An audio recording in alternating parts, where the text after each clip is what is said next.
നമസ്കാരം. Hindenburg SEBI chief വിഷയം തന്നെയാണല്ലോ ഇന്ന് മാർക്കറ്റിനെ സംബന്ധിച്ച് ഏറ്റവും പ്രധാനപ്പെട്ടതായിട്ടുള്ളത്. ഇന്നലെ രാത്രിയോടുകൂടി സെബിയിൽ നിന്നും സെബി ചീഫിൽ നിന്നും ഒരു സ്റ്റേറ്റ്മെന്റ് പുറത്തു വന്നിരുന്നു. ആ സ്റ്റേറ്റ്മെന്റിലെ പ്രധാനപ്പെട്ട കാര്യങ്ങളാണ് നമ്മൾ ആദ്യം ഈ വീഡിയോയിൽ പറയുന്നത്. അതിനുശേഷം ഏറ്റവും പ്രധാനപ്പെട്ട കാര്യം നമ്മളിവിടെ പറഞ്ഞു പോകുന്നുണ്ട്. ഇന്ന് നമ്മൾ എത്തരത്തിലാണ് ഒരു ട്രേഡ് പ്ലാൻ ചെയ്യേണ്ടത് എന്ന് വളരെ കൃത്യമായി തന്നെ നമ്മളിവിടെ പറയുന്നുണ്ട്. അപ്പോൾ വീഡിയോ അവസാനം വരെയും കാണുക. നമ്മുടെ ഈ ചാനൽ സബ്സ്ക്രൈബ് ചെയ്യാത്തവർ ദയവ് ചെയ്ത് ആ സബ്സ്ക്രൈബ് ബട്ടൺ ഒന്ന് ക്ലിക്ക് ചെയ്യുക. മാത്രമല്ല ലൈക്ക് ചെയ്യാൻ മറക്കരുത്. വീഡിയോയ്ക്ക് ഇപ്പോൾ തന്നെ ലൈക്ക് ചെയ്യുക. ഇനി നമ്മുടെ യൂട്യൂബ് ലൈവ് ഉള്ളത് രാവിലെ 11 മണി മുതൽ 3:30 വരെയാണ്. ഒത്തിരിയേറെ നിങ്ങൾക്ക് ഉപകാരപ്രദമാവാൻ സാധ്യതയുള്ള ഒരു കണ്ടന്റ്സ് ആണ് നമ്മൾ എല്ലാ ദിവസവും നമ്മൾ അവിടെ പറയാറുള്ളത്. നിങ്ങൾക്ക് പഠിച്ചുകൊണ്ട് ട്രേഡ് എടുക്കാം. മാത്രമല്ല നമ്മുടെ ലൈവ് കാണാൻ സാധിക്കാത്ത സ്റ്റുഡൻസിന് വേണ്ടി തൊട്ടുമുകളിൽ ഇവിടെ നമ്മളൊരു വാട്സപ്പ് നമ്പർ നൽകിയിട്ടുണ്ട്. ആ നമ്പറിൽ മെസ്സേജ് അയച്ചതിന് ശേഷം നിങ്ങൾക്ക് ഞങ്ങളുടെ എഡ്യൂക്കേഷൻ ടെലഗ്രാം ചാനലിൽ ജോയിൻ ചെയ്യാവുന്നതാണ്. 2024 ഓഗസ്റ്റ് 10 ഹിൻഡൻബർഗ് റിസർച്ച് റിപ്പോർട്ടിനെ കുറിച്ചുള്ള സെബിയുടെ പ്രസ്താവന പുറത്തു വന്നിരിക്കുന്നു. അതിലേക്കാണ് നമ്മൾ പോകുന്നത്. ആദ്യമായി സെബി ഈ റിപ്പോർട്ടിൽ പറയുന്നത് നിക്ഷേപകരോട് ശാന്തത പാലിക്കാനും തീരുമാനങ്ങളിൽ ശ്രദ്ധാലുക്കളായിരിക്കാനും സെബി പറയുന്നു. ഓഹരി വില ഇടിഞ്ഞാൽ ഹിൻഡൻബർഗ് റിസർച്ചിന് നേട്ടമുണ്ടാകുമെന്ന് സൂചിപ്പിക്കുന്നു.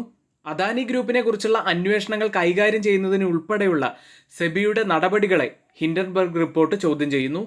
എന്നാൽ ഈ ഒരു ആരോപണത്തോട് സെബിയുടെ മറുപടി ഇപ്രകാരമാണ്: അദാനി ഗ്രൂപ്പിനെ കുറിച്ചുള്ള 24 അന്വേഷണങ്ങളിൽ 23 അന്വേഷണങ്ങളും പൂർത്തിയായി കഴിഞ്ഞു. 100-ലധികം സമൻസുകൾ പുറപ്പെടുവിക്കുകയും 12,000 പേജുള്ള രേഖകൾ പരിശോധിക്കുകയും ഉൾപ്പെടെ വിപുലമായ ശ്രമങ്ങളാണ് സെബി നടത്തിയത്. ഏതായാലും അന്വേഷണങ്ങൾക്ക് ശേഷം സെബി ഒരു നിയമ നടപടി സ്വീകരിക്കും എന്ന് തന്നെയാണ് ഈ റിപ്പോർട്ടിൽ പറയുന്നത്. 2014 സെബി REIT റെഗുലേഷനുകളിൽ വരുത്തിയ ഭേദഗതികൾ ശക്തമായ ഒരു കൺസൾട്ടേഷൻ പ്രക്രിയയെ പിന്തുടരുന്നുവെന്നും എന്തെങ്കിലും പ്രത്യേക സ്ഥാപനങ്ങൾക്ക് പ്രയോജനപ്പെടാൻ ഉദ്ദേശിച്ചിട്ടുള്ളതല്ല എന്നും സെബി പ്രത്യേകം എടുത്തു പറയുന്നു. ഏതായാലും നിക്ഷേപകരെ സംരക്ഷിക്കുന്നതിനും ഇന്ത്യയുടെ സാമ്പത്തിക വിപണികളുടെ ന്യായം സുഗമമായ പ്രവർത്തനം ഉറപ്പുവരുത്തുന്നതിനും സെബി പ്രതിജ്ഞാബദ്ധമാണ് എന്ന് ഈ റിപ്പോർട്ടിൽ പറയുന്നു. സെബിയുടെ ഭാഗത്തു നിന്നുള്ള ഒരു സ്റ്റേറ്റ്മെന്റ് ആണ് നമ്മളിപ്പോൾ ഇവിടെ പറഞ്ഞത്. ഇനി സെബി ചീഫിന്റെ ഭാഗത്തു നിന്നും ഒരു സ്റ്റേറ്റ്മെന്റ് പുറത്തുവിട്ടിരുന്നു. അതിലേക്ക് വരാം. ആദ്യമായി IPE+ ഫണ്ട് 1നെ കുറിച്ചാണ് പറയുന്നത്. 2013 മുതൽ 2019 വരെയാണ് ഈ ഫണ്ട് പ്രവർത്തിച്ചത്. ഒരിക്കലും അദാനി ഗ്രൂപ്പ് ഓഹരികളിൽ നിക്ഷേപിച്ചിട്ടില്ല. കൂടുതലും ബോണ്ടുകളിലാണ് നിക്ഷേപിച്ചത്. ഇനി ഫണ്ട് മാനേജ്മെന്റിനെ കുറിച്ച് പറയുന്നത് ഒരു ഇൻവെസ്റ്റ്മെന്റ് മാനേജറാണ് ഇത് നിയന്ത്രിക്കുന്നത്. മദാബിയും ഹസ്ബൻഡ് ധവൽ ബുച്ചും വളരെ ചെറിയ ഓഹരികൾ മാത്രമാണ് കൈവശം വെച്ചിട്ടുള്ളത്. ഇതുകൂടാതെ അവരുടെ ഭർത്താവിന്റെ ജോലിയുമായി ബന്ധപ്പെട്ട് ധാരാളം കോൺട്രവേഴ്സി ഇന്നലെ ഉയർന്നു വന്നിരുന്നു. എന്നാൽ സപ്ലൈ ചെയിൻ മാനേജ്മെന്റിലെ അനുഭവ പരിചയം കാരണം 2019 ധവൽ ബ്ലാക്ക്സ്റ്റോൺ സീനിയർ അഡ്വൈസറായി മാറി. മദാബി സെബി ചെയർപേഴ്സൺ ആകുന്നതിന് മുൻപായിരുന്നു അദ്ദേഹത്തിന്റെ നിയമനം എന്നും പറയുന്നു. സെബി കഴിഞ്ഞ 2 വർഷത്തിനുള്ളിൽ 300 പുതിയ നിയമങ്ങൾ സൃഷ്ടിച്ചു. ഈ നിയമങ്ങൾ ഒരു വ്യക്തി മാത്രമല്ല തീരുമാനിക്കുന്നത്, അതായത് സെബി ചീഫ് മാത്രമല്ല തീരുമാനിക്കുന്നത്, പകരം ഒരു ബോർഡാണ് ഇത് നിശ്ചയിക്കുന്നത്. ഓരോ നിയമവും അവലോകനം ചെയ്യുകയും അംഗീകരിക്കുകയും ചെയ്തു. പ്രത്യേക കമ്പനികളെ സഹായിക്കാനാണ് ഈ നിയമങ്ങൾ ഉണ്ടാക്കിയതെന്ന് ചിലർ പറയുന്നു. എന്നാൽ ഇതൊന്നും ശരിയല്ല എന്നും ഈ സ്റ്റേറ്റ്മെന്റിൽ പറയുന്നുണ്ട്. സെബിയിൽ ചേർന്നതോടെ മാദാബിയുടെ, അതായത് സെബി ചീഫിന്റെ കൺസൾട്ടിംഗ് സ്ഥാപനങ്ങൾ പ്രവർത്തനം നിർത്തി. ഇത് സെബിയോടും മറ്റ് അധികാരികളോടും എല്ലാം വെളിപ്പെടുത്തിയതുമാണ്. മറ്റൊരു പ്രധാനപ്പെട്ട കാര്യം കൂടി പറഞ്ഞുകൊണ്ടാണ് ഇത് അവസാനിപ്പിക്കുന്നത്. ഇന്ത്യയിലെ നിയമലംഘനങ്ങൾക്ക് ഹിൻബർഗിന് നോട്ടീസ് നൽകി. പ്രതികരിക്കുന്നതിന് പകരം അവർ സെബിയെയും മദാബി ബുച്ചിനെയും ആക്രമിക്കുകയും അവരുടെ പ്രശസ്തിക്ക് ഹാനി വരുത്താൻ ശ്രമിക്കുകയും ചെയ്തു. സെബിയുടെ ഭാഗത്തു നിന്നും സെബി ചീഫിന്റെ ഭാഗത്തു നിന്നുമുള്ള ഒരു സ്റ്റേറ്റ്മെന്റ് ആണ് നമ്മളിവിടെ പറഞ്ഞത്. ഏതായാലും ഇതിൽ നിന്നൊക്കെ നമുക്ക് വായിച്ചെടുക്കാൻ കഴിയുന്നത് മാർക്കറ്റിലെ ആ വലിയ ഒരു പാനിക് സിറ്റുവേഷൻ, ഇന്നലെ രാവിലെയൊക്കെ ഉണ്ടായിരുന്ന ആ ഒരു വലിയ പാനിക് സിറ്റുവേഷൻ ഇപ്പോൾ മാറിക്കഴിഞ്ഞു. പക്ഷേ എന്നിരുന്നാലും നമ്മൾ ട്രേഡ് എടുക്കുന്നത് വളരെ ശ്രദ്ധയോടുകൂടി തന്നെ വേണം. അപ്പോൾ നമ്മുടെ സ്റ്റുഡൻസിന് രാവിലെ 11 മണി മുതൽ പഠിച്ചുകൊണ്ട് ട്രേഡ് ചെയ്യാൻ കഴിയുന്ന ഒരു അവസരം നമ്മൾ ഇവിടെ ഒരുക്കുന്നുണ്ട്.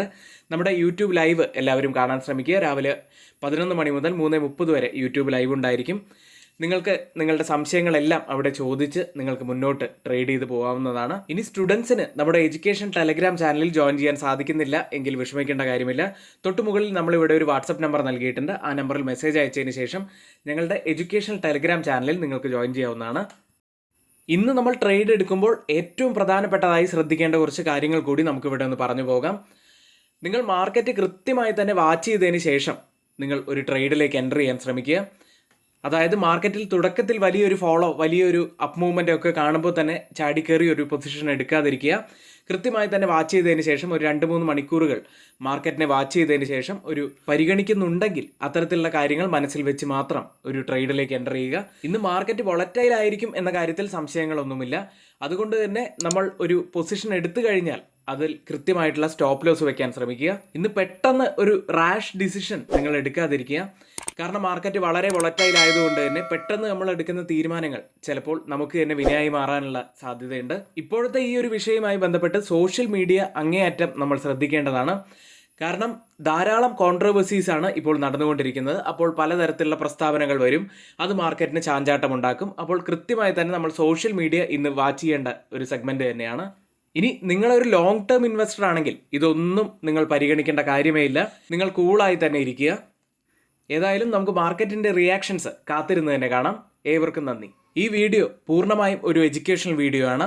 നിങ്ങളുടെ എഡ്യൂക്കേഷണൽ പർപ്പസിന് വേണ്ടി മാത്രമാണ് ഇതിവിടെ ഷെയർ ചെയ്യുന്നത്.